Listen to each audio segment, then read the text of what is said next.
সন্দেশখালীতে বিজেপির গোষ্ঠীদ্বন্দ্ব চরমে। বিজেপি নেত্রী পিয়ালি দাস ওরফে মাম্পিকে প্রকাশ্যে গালিগালাজ করার অভিযোগ উঠল এক বর্ষিয়ান বিজেপি নেতা ও তার অনুগামীদের বিরুদ্ধে। অভিযোগের ভিত্তিতে একজনকে গ্রেফতার করেছে পুলিশ।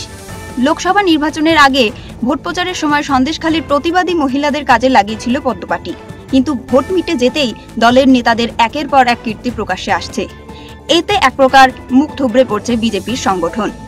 জানা গেছে বুধবার দুপুরে স্বামী ও পরিবারের সদস্যদের নিয়ে বাড়ি ফিরছিলেন সন্দেশখালীর প্রতিবাদী তথা বিজেপি নেত্রী মাম্পি।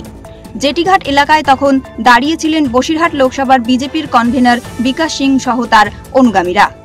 অভিযোগ, জেটিঘাটের কাছেই তারা মাম্পিকে কটূক্তি করতে থাকেন। অশ্লীল ভাষায় গালিগালাজ করা হয় বলেও অভিযোগ। এরপর বাড়িতে ফিরে সরাসরি তিনি সন্দেশখালী থানায় বিকাশ সিং সহ তার অনুগামী 4 জনের বিরুদ্ধে অভিযোগ দায়ের করেছেন। মাম্পি বলেন, বিকাশ সিংহের দুর্নীতি ধরে ফেলায় আমার ওপর ওদের এত আক্রোশ। নমস্কার, আমি পিয়ালি দাস ওরফে মাম্পি, সন্দেশখালী নিবাসী। আজকের খুব দুঃখজনক একটা ঘটনা আমার সাথে হয়, তার জন্য আমি খুব মর্মাহত।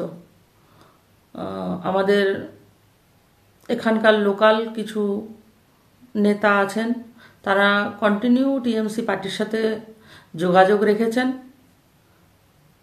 তো তার একটা চাক্ষুষ প্রমাণ, সেই টিএমসি পার্টির সাথে গট আপ করে তারা আজকের পাবলিক প্লেসে রাস্তায় আমাকে কুরুচিকর মন্তব্য করেন।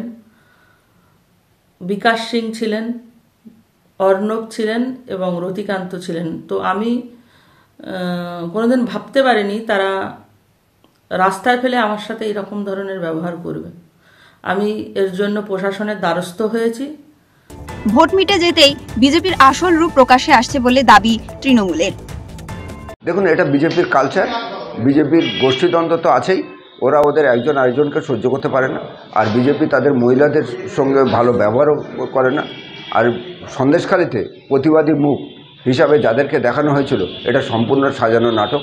ওখানে তৃণমূলকে কালিমালিপ্ত করার জন্য বিজেপি একটা চক্রান্ত করেছিল। যত দিন যাচ্ছে তত তাদের চক্রান্ত ফাঁস হচ্ছে, পর্দা আমরা দেখতে পাচ্ছি। এই ব্যাপারে তৃণমূল কংগ্রেসের একটাই পয়েন্ট, যেখানে নারী নির্যাতন, যেখানে নারীদের প্রতি অশ্লীল আচরণ হবে, সেখানে তাদের পাশে থাকবে।